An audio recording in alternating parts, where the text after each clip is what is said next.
অন্ধকার জগতের নিয়মগুলো অনেকটা তাসের খেলার মতো। বাকিদের তুলনায় দাম কম হলেও তাসের ঘর ভাঙতে একাই যথেষ্ট।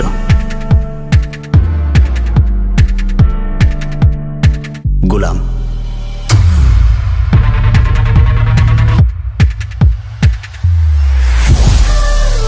খেলায় সব থেকে রঙিন তাস,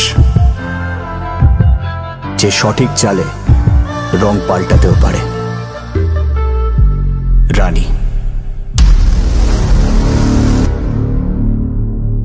এই রাজা মানুষদের বুঝিয়ে নয়, কুপিয়ে রাজত্ব করে। বাদশাহ এবার পালা সব থেকে দামি তাসের, যার কাছে সবাই খোটা সিক্কা। এদের সবার বাপ টেক্কা।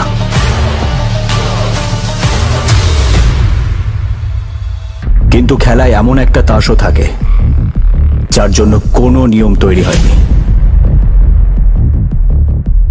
কারণ সে নিয়ম মানতে নয়, ভাঙতে এসছে।